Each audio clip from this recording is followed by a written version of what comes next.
What is up, everybody? New episode of Murray and J08. We got quite a few things to talk about. First off, let's talk about that EA Play event. So, as you know, there is no E3. What would be these weeks that we're in on June?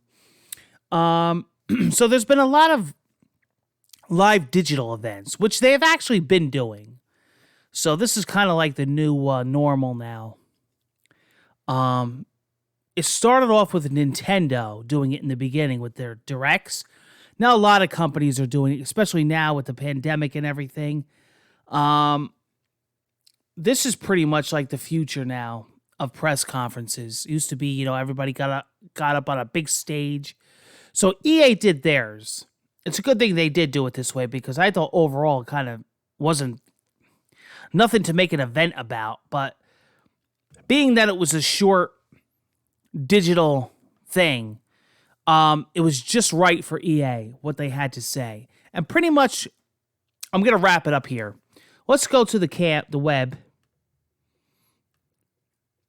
So, the highlight of the whole event was they played Star Wars Squadrons gameplay, and they talked about the game. And it looks absolutely phenomenal. And the release date is set for October 2nd. If there's going to be no delays. That's what they're aiming for. They showed you quite a bit of the game. I'm super excited about it. Anything to do with Star Wars. It looks like the game could be really good. Again, people are weary because it's EA. Is it going to have microtransactions? Are they going to do a 180? People's trust with EA is a 50-50. Apex Legends was the next biggest thing. All right, they talked about crossplay of all consoles playing together. And one of the big news is that I was tweeting about is that Apex Legends is coming to Switch. It's coming to both Steam and the Nintendo Switch. The new content that's coming will be called the Lost Treasures. That's arriving June 23rd. And it's coming to Switch in the fall. So you'll be able to play Apex Legends handheld, which is pretty cool. I haven't played Apex Legends in a while, but there you go. I'll probably get back into it to test it. On the Switch. The next biggest thing that they talked about was Skate is coming back. Skate 4. It's currently in development. We knew about this. This has been rumored for a long time, but it's officially confirmed. Skate is making a return. People were flipping out. They were making these videos of their face cams. Ah! Come on. Being ridiculous, doing backflips. We knew this was coming. There was high rumors and evidence that this was floating around in development for the longest time. It's officially announced. Skate 4 is coming. And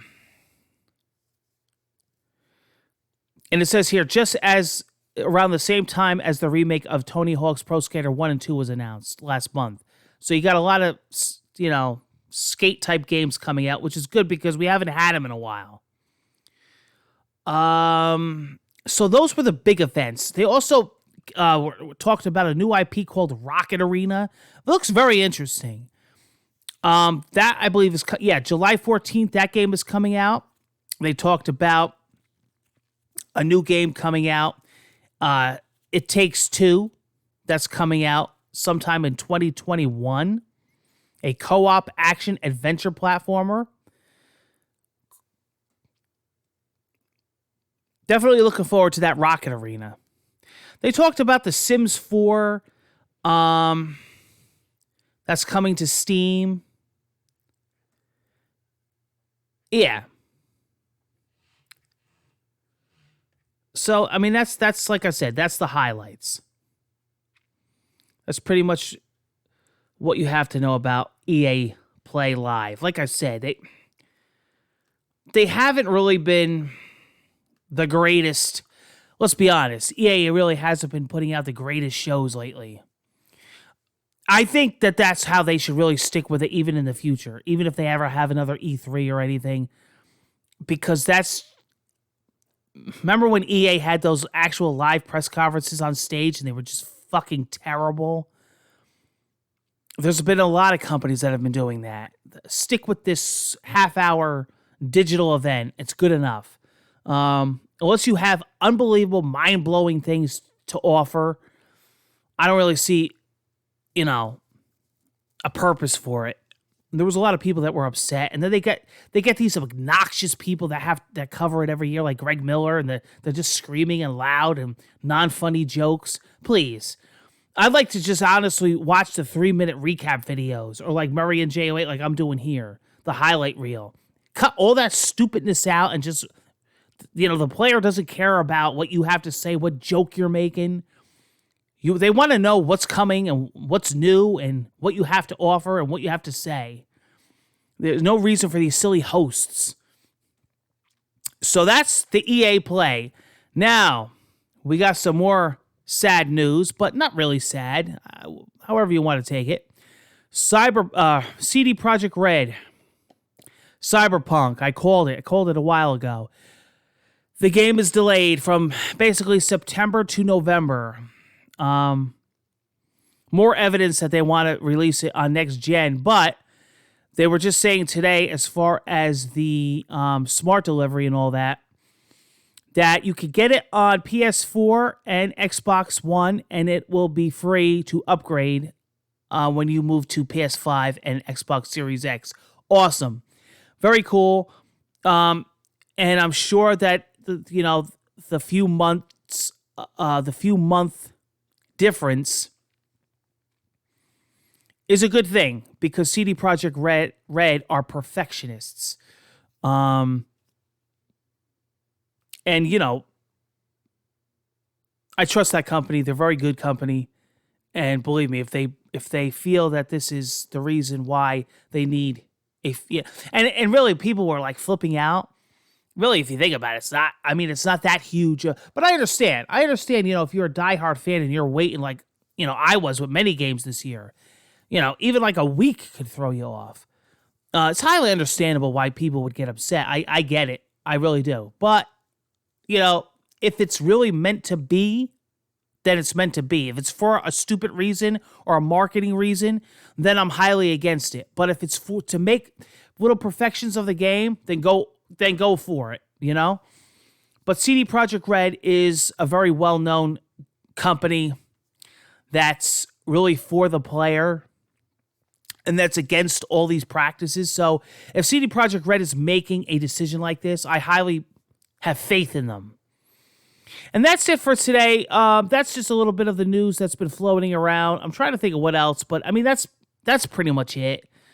There's some game releases coming out. It's starting to get back to the groove, as I like to say. My local GameStop recently just opened up on the 15th, so I actually went to go visit them. I'm good friends with the manager there. I spend a lot of money. I spend like in the thousands a month there, so they were happy to see me come in. Because during the whole lockdown, I've been doing a lot of business with Amazon, and Amazon has just been screwing me left and right. They're a terrible company. I'm a Prime member. I don't know why. I absolutely benefit zero from it. They've lost my packages the past few weeks. Of course, they're blaming everything on the virus now. They're not even having people answer the phones to customer service. It's an automated robot. They're very lazy over there. They never shipped out my Last of Us 2 yet. It took them months to get back to me with items. I've been buying a lot of Polaroid film from them. They lost it. They had to refund me. They're pretty much, oh, sorry. It is what it is. Well, no, it's not what it is. Okay? They've lost camera equipment. They've lost video games. They sent me bogus digital codes. They're horrible people. And hopefully now with everything starting to open up again, I'll start using, the stores again, because they're just terrible. They got to get their act together. Jeff Bozo, whatever his name is, he's got to, you know, he's got to really get on board with his company and, stop flying around in his jet. You know what I mean? This is what happens. This is what happens when these companies get so huge. They don't give a rat's ass about anybody. So, there you go. Murray and Jay away. We got lots coming, and I can't wait to see you again soon. Take care.